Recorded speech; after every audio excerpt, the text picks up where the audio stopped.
to WVGM AM and FM Lynchburg, now powered by ESPN Radio and streaming at VirginiaTalkRadioNetwork.com. It's so worth the drive to big savings at the Used Car Superstore on the Sheeler Motor Mile. Shop local and save more with exceptional service and selection. Your search stops here with over 900 pre-owned vehicles to choose from, plus a huge selection of new car brands in Southwest Virginia. Honda, Hyundai, Toyota, Subaru, Kia, Chevrolet, Mitsubishi, Chrysler, Dodge, Jeep, and Ram. 11 new car brands, 900 used vehicles, all in one location. The Sheeler Motor Mile gives you more choices with pre-owned cars, trucks, vans, and SUVs. Many have miles in the teens, remaining factory warranties, and some are even local one-owner vehicles. More than any other dealer in the area, plus exceptional service, selection, savings, and financing options, and top dollar for your trade. Volume selling means volume pricing, and we've got the volume with 11 new car brands and over 900 used vehicles, all in one location. And we're proud to support our local schools and community. The Used Car Superstore on the Sheeler Motor Mile, your premier car dealer, locally and family-owned for over 50 years. I-81 exit 118C in Christiansburg. Call 866-SHEELER1. Always open at Sheeler.com. You're seriously considering buying investment property, but you're unsure of all the steps. That's where we come in at Brownstone Properties. We're navigating different home investment journeys daily, just as we've done for decades. From buying with one of our licensed realtors to a full-service property management after the purchase, Brownstone Properties will walk with you step by step on your real estate investment journey. For a free initial consultation, call or visit us online today at brownstoneproperties.com. Feel the excitement, experience the intensity. Castle Coliseum comes alive when Hokie basketball takes the court. He made it on 1 foot. Lead, it's down. From buzzer beaters to hard-fought battles, Virginia Tech men's and women's basketball takes on the toughest teams in the ACC. Up and in. Here come the Hokies. Castle erupts. Don't just hear about it, be there. Tickets on sale now at Hokiesports.com. Looking for that one place to find out information you want that used to be in the morning paper? How about trying the LynchburgPortal.com? On-demand news from Bill Trefiro. On-demand weather daily from VTRN in-house staff meteorologist Matt Ferguson. Classic hits from the 70s, 80s, and 90s on the Rewind 1039 stream.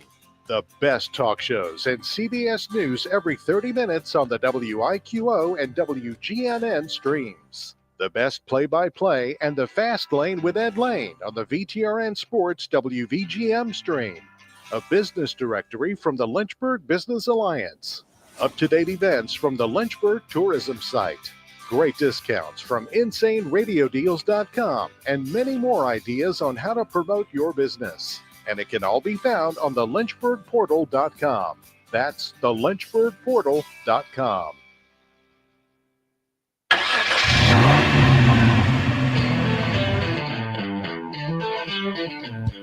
You're stepping into the fast lane on the VTRN Sports app. 93.3 FM and 1320 AM Lynchburg, or by asking Alexa or Google Home, open VTRN Sports Lynchburg. Now, take the fast lane through the topics that matter across the Commonwealth. This is the Fast Lane with Ed Lane.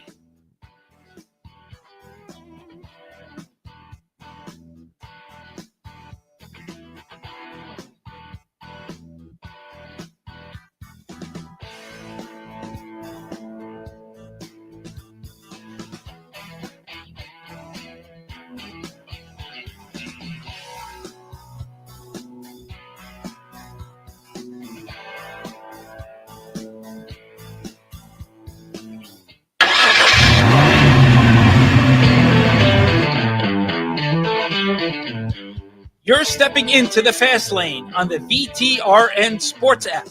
93.3 FM and 1320 AM Lynchburg, or by asking Alexa or Google Home, open VTRN Sports Lynchburg. Now, take the fast lane through the topics that matter across the Commonwealth. This is the Fast Lane with Ed Lane. Doing a little bit differently to start the Fast Lane this Monday, doing a little bit differently the entire week here in the Virginia Talk Radio Network, because a short show today till 5:30 when we give way to the Dodgers, Phillies, NLDS Game 2. The playoffs for Major League Baseball will supplant us Tuesday and Wednesday, and then we're back. Length to be determined on Thursday and Friday here in the Fast Lane. So that's where we are then. David Cunnigham of TechSideline.com. We'll get to him in just a moment about Virginia Tech, and I think at this point we can clearly say Philip Montgomery doing the job of keeping the team playing hard, but the bigger picture issues of just attention to detail, focus, and execution that were probably unreasonable to correct over a short period of time from one coach to the other.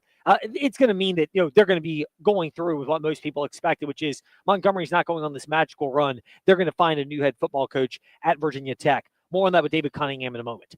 Give Virginia credit for winning a second consecutive game in overtime. Often these things regress to the mean. They've struggled in close games in prior years. Maybe it even comes back to them next year when the schedule is likely going to be much more challenging, and will be interesting to see where Virginia's financial investment happens to be in football relative to the rest of the ACC and their ability to construct a roster. But they won another close game in overtime this year. They still have Cal and Duke, and I think they could lose one or both of those games over the course of the season. But the schedule sets up so favorably for Virginia for this to be the year where they are that team where the schedule breaks right. Plus, they have talent, and you can point that out while also giving them credit for having the mental toughness to have won a double overtime game against Florida State last Friday and proving me wrong about my questions of whether they could avoid the hangover at Louisville. They did that. They were outgained. They really didn't move the ball well, but they used turnovers and clutch plays, and you should tip the cap to them. Meanwhile, JMU, it was ugly. I think that's the type of game where you go, they win 14-7, but the win is not pretty. And when you're probably going to need style points against a Memphis or a USF or some American Athletic Conference team that might be taking your spot in the group of five's automatic qualifier for the playoffs, it's something to file in the back of your head. They will have chances, particularly next Saturday against ODU. And meanwhile, for the Washington Commanders, a game that I was listening to yesterday coming down to the ACC Tipoff on the VTRN Sports app, where you can listen to so much great play-by-play, give them credit. That Quentin Johnson fumble with the Chargers up 10-0 changed the entire complexion of that game. Washington goes down the field, gets a touchdown. It's 10-7. The momentum entirely flipped, and they deserve a lot of credit for that, getting the win. Meanwhile, SVG gets the win at Charlotte. I thought it was more climactic and more anticipatory than many people thought, but ultimately the same outcome you would expect. Meanwhile, when we return, David Cunnigham, TechSideline.com, will join us. Bigger picture look at the... Mark Dalton here with the Terry Auto Group. If you don't love your car, then you're simply just driving the wrong one. At Terry Volkswagen, Terry Subaru, Terry Auto Outlet, and the Terry Clearance Center, we've got the perfect new or used car for you. We make your car buying experience easy. Need help with imperfect credit? No problem. Our team works hard to get you approved and back on the road. Because when you shop at Terry, you drive away happy. Visit us at any of our 4 locations or online at terryautogroup.com. Terry Auto Group. You'll love our cars. Want an outdoor oasis? The Concrete Wizard can restore and revitalize your pool deck or patio. After the Concrete Wizard works the magic, your old tired concrete will look new again. For pool decks, the Concrete Wizard can install a safe, innovative rubber surfacing option that's slip-resistant, soft, and easy on the feet. A great choice for families and anyone concerned about safety. Visit theconcretewizard.com for some ideas, then contact them today for a free consultation to create your perfect outdoor oasis. Going once, going twice, gone! This is the last year you can have Terrell E. Mosley install a new qualifying heat pump and get a $2,000 federal tax credit. If your current system is over 10 years old, you should seriously consider updating your system and take advantage of this tax credit. Not to mention, a new, more energy-efficient system will also save you on your electric bill. Call Terrell E. Mosley. It's a free service for them to come and discuss the options available to you. Don't miss out. Call Terrell E. Mosley or visit them at terrellemosley.com. Step into the Fast Lane 24/7 at Trey Lyle VT and Fast Lane Ed Lane on Facebook, Twitter, Instagram, YouTube, and wherever you listen to podcasts. Now, back to the Fast Lane. Doing it a little bit different this Monday here in the Fast Lane. It's a little calmer vibe than it will be later this week at the ACC Tipoff here in Charlotte, if I can get my words out correctly. Doing it different because we only go till 5:30 today because of the MLB divisional round. And then Tuesday and Wednesday, no edition of the Fast Lane. We'll have more coverage in the back half of the week with interviews from Virginia Tech and UVA. The men's and women's basketball programs will represent that here in the Fast Lane, and probably some other content coming. Fast Lane, Ed Lane, Facebook, Twitter, Instagram, and however you listen to podcasts. So, not a normal covering the Commonwealth with a shorter edition of the Fast Lane Monday. We will get back to that in the next week or two. In the meantime, David Cunnigham, managing editor of TechSideline.com. David, does that mean as managing editor that you get to come down to this event and any event on location? It does. It's great. And the good news is it means I get to come down and cover basketball in the middle of a very hectic and chaotic football season. Yes, indeed. More on that football season, in fact. First of all, Saturday's loss to Wake Forest. How much did that embody I know it's Montgomery, not Brent Pry, but how much did that embody the Brent Pry era in the sense of nobody doubts the effort? You can clearly see there's talent at all levels on offense and defense, but doing a lot of the little things correctly and being buttoned up in that area has eluded Virginia Tech the last 5 years. Whereas even in the first few games of the Jake Dickert era, known as maximizing his talent, as your colleague Chris Coleman has noted on previous TSL podcasts, that was the difference in how Wake Forest pulled out that victory. Yeah, I think it's a lot of little things. When you have so many penalties, uncharacteristic, and in terrible situations, Ben Bell had his third roughing the passer call of the season, and he had I believe a face mask penalty earlier in the year too. He's got 4 15-yard penalties this season, and all of them have been on touchdown drives for the opponents, right? When you have the ball on the 2-yard line and have an unsportsmanlike conduct in the end zone on a receiver that boots you back to the 17, I mean, it's just dumb, simple mistakes. I think, it's a trickle-down effect a little bit from the people at the top. Obviously, Philip Montgomery's a little bit different from Brent Pry, but it all comes back to coaching. The assistant coaches are the same. And I think when you have a special teams error, like the one Tech did on Wake Forest's field goal attempt from 29 yards, I believe, that it missed originally, well, Tech was too close to the center. Stuff like that should not happen anymore. I mean, this is the same team that had a gunner off the line against South Carolina, and Shane Beamer made him retake the punt. And South Carolina housed it. This is the same team that had two guys with the same number on the field last year in the Vanderbilt opener. It's like, it feels like they're not really learning from some of their mistakes. Now, it's not all bad, obviously, but when you get to a situation like this where you play pretty well, your defense does an all right job, but then you just make some dumb mistakes, shoot yourself in the foot, it comes back to bite you in the end, because I don't think that Wake Forest necessarily played a great ball game. I think it's more that Virginia Tech just didn't play well. And then the offense didn't really move the ball, and there are a lot of struggles there. But it's a complicated situation, and I think this is what you're going to get from this Virginia Tech team right now. I mean, this is kind of just who they are. We can put to bed the idea that Philip Montgomery is the next Dabo Swinney and is going to win his way going from surprise interim to head coach, correct? Yes. Yeah, I think there were a lot of people that were like, oh, how many wins will it take for Montgomery? And it's like, all of them? Yeah, well, I think you saw the highs and you saw the lows. And to be fair, I think they did a really good job against NC State. But when you have that kind of focus one week and it doesn't necessarily translate over to the next week, when you minimize your mistakes, Kyron Drones threw an interception on Virginia Tech's first possession or second possession of the game inside the 15-yard line. Like, those are the mistakes that can't happen. The defense saved them, that offense, because the defense held Wake to a field goal. But against NC State, Virginia Tech didn't turn the ball over. So it's like, it's these little things where if you continue to make mistakes, give the other team the ball, set them up for easy chances, I mean, and I thought the stretch of the game that was the key. And this kind of encapsulates all the last couple years, I guess, I think, even though Brent Pry's gone.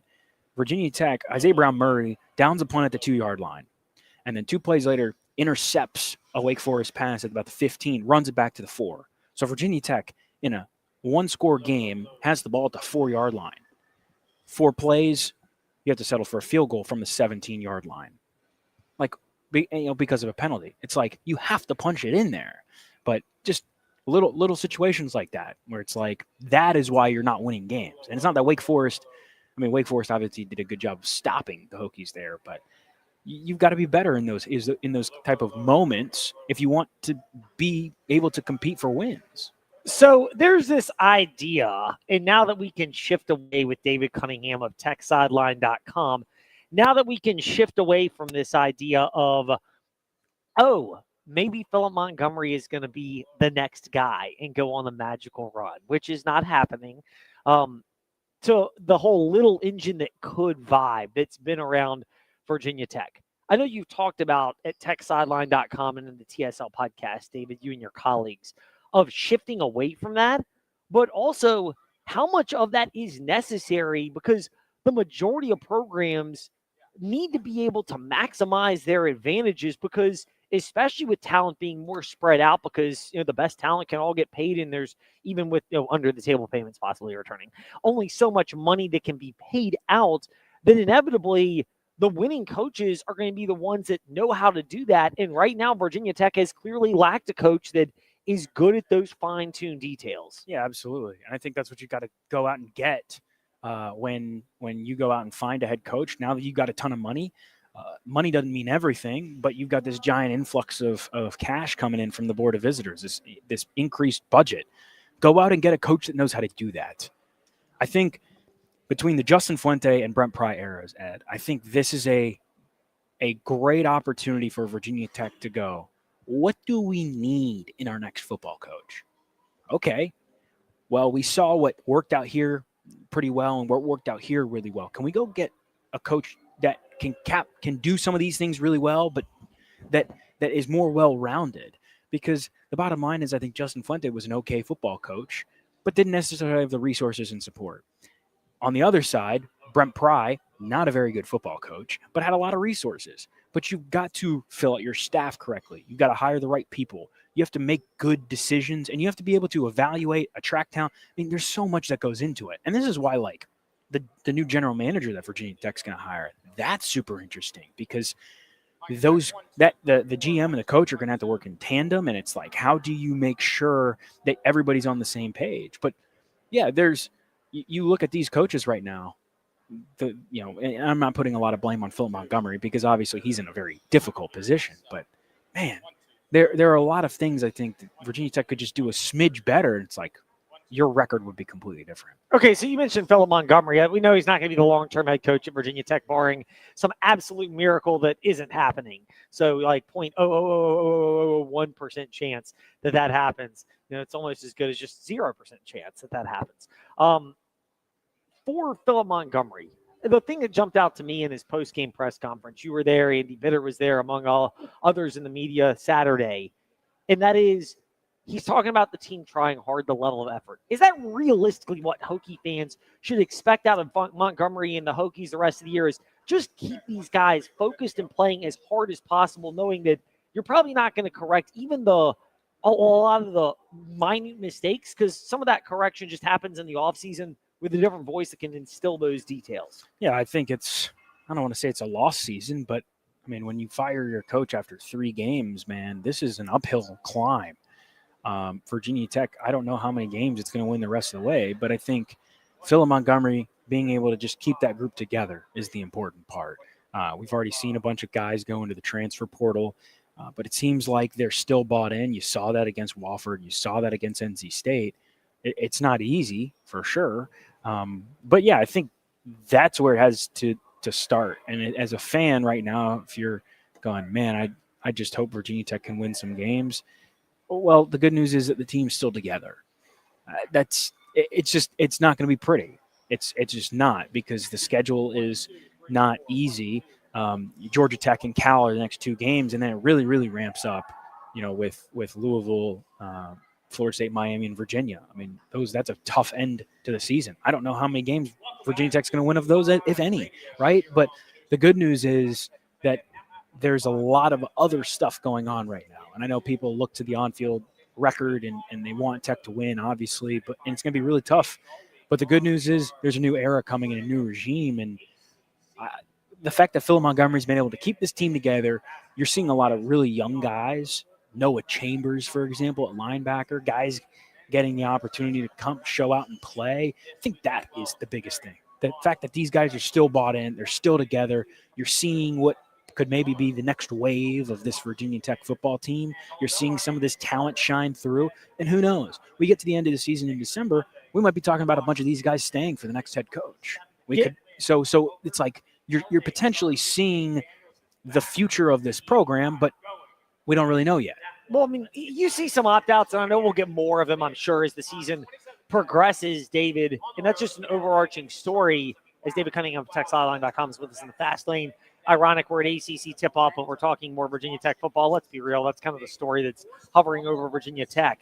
I mean, we're in a different era. Players opt out and don't want to be Hokies this year. That could change if a new coaching staff deems them valuable and there's the right plan in place and everything else. As much as Hokie fans may resent players opting out, we just need to admit this is a new era, and if the players opt out, there still is a chance they might come back if the terms are correct, because this is a business now. Yeah, it sounds like Tucker Holloway, the punt returner and wide receiver, might be one of those situations where he consider coming back and playing at Virginia Tech for the next staff. It's all transactional now, Ed. That's just the reality of the situation. I think you'll see some of these guys like Michael Short, the linebacker from North Carolina, who's now encountered 2 coaching changes in 2 seasons. I think he might want to go to a more stable program. No way. But I think some of these other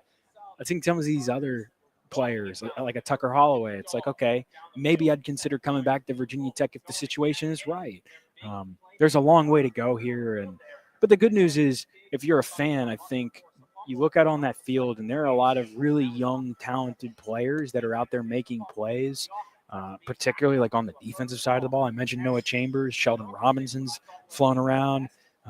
You saw Brennan Johnson play against his brother, Braylon. A lot of Highland Springs guys out there on Saturday. I think there's a lot to be hopeful for, but it's an ever-fluid situation, and we won't really know what Virginia Tech's roster probably looks like until, I don't know, mid-January, which is a crazy thing to think about. Like, half these guys on this team might not be here in 6 months. So who knows? David, search committee announced.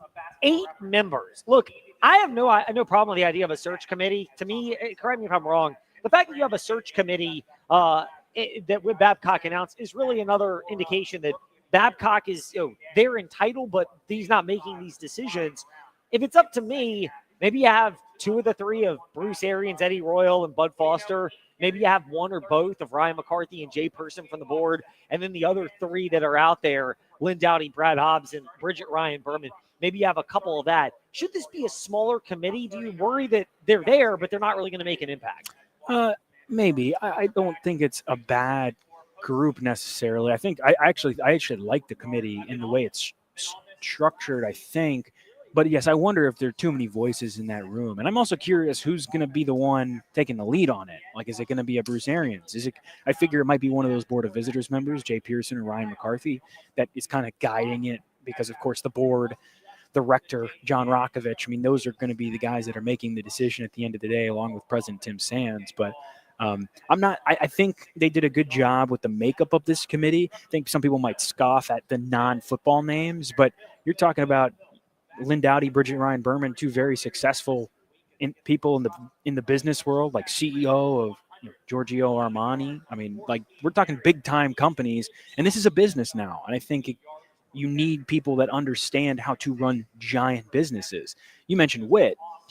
I think Babcock's role is a little bit unknown. It seems like he's going to be like the committee's secretary of sorts, where he's like setting up the meetings and the interviews and kind of guiding them along. He's obviously been through coaching searches before.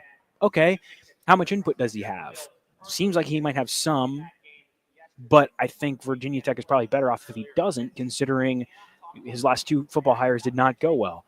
There's a lot of questions that still need to be answered, and I think he went on Bill Ross' podcast the other day and answered some questions and then opened up others. So it's an ever fluid situation, but I like the way the committee's structured. I might have gone like 5. I think 5 is probably the right number, but we'll see. I'm interested to kind of get some of these, see how these first couple weeks pan out and what rumblings we hear and the direction it's going. And obviously it's not just a football coach. There's a general manager coming along with it, and who knows what's going on with the athletic directors. So, man, it's a busy time in Blacksburg. All right, this is an ever fluid question, so we'll wrap it up with David Cunnigham on this one. Get to go longer than we normally do because no real covering the Commonwealth Monday in the fast lane because we're at the ACC Tipoff and we go to 5:30 because of the MLB playoffs from ESPN Radio right here on VTR and Sports app, powered by ESPN Radio.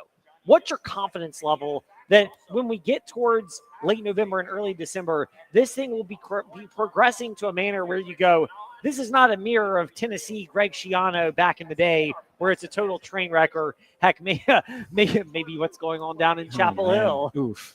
It's a situation in itself, Ed. Oh my gosh. we don't have enough time to get into that. That is a drama at its finest. I think the members of this committee are very talented, and they understand the situation. They understand the gravity of the situation.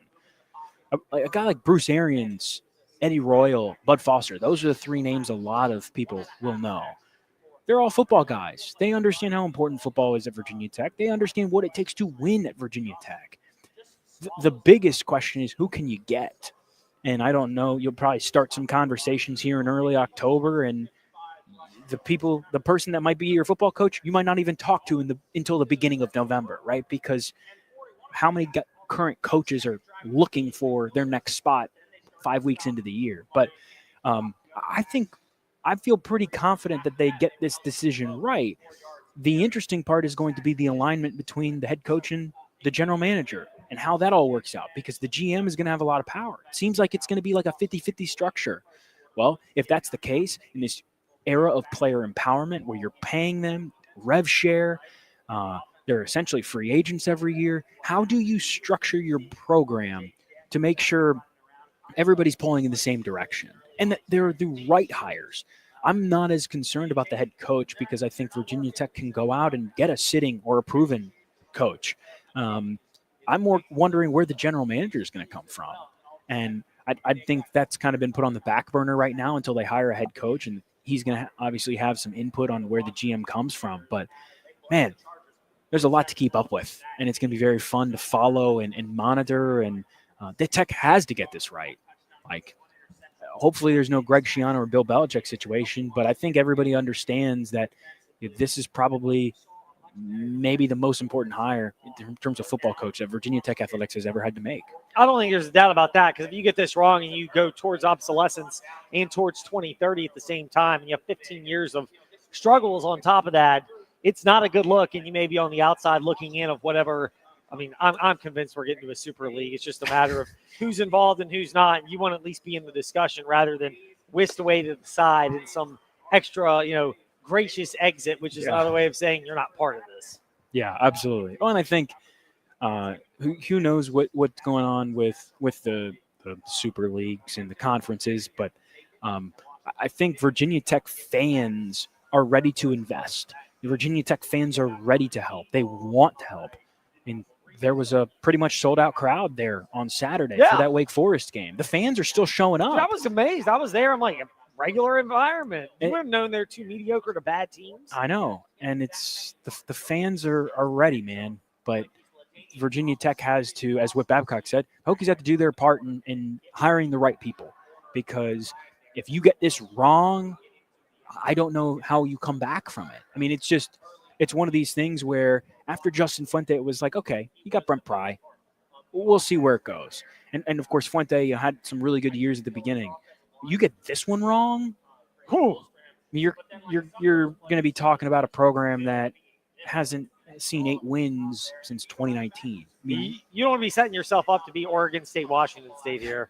Get left behind if realignment ever comes. I mean, are you talking about being on the same level playing field as Boston College and Wake Forest? Virginia Tech will have a budget now close to Clemson and Florida State.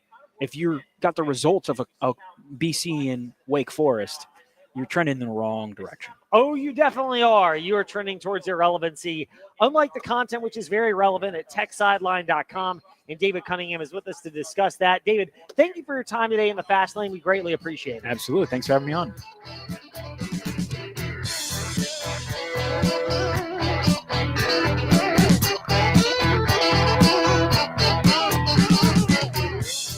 You're listening to WVGM AM and FM Lynchburg, now powered by ESPN Radio and streaming on the VTRN Sports app. This is the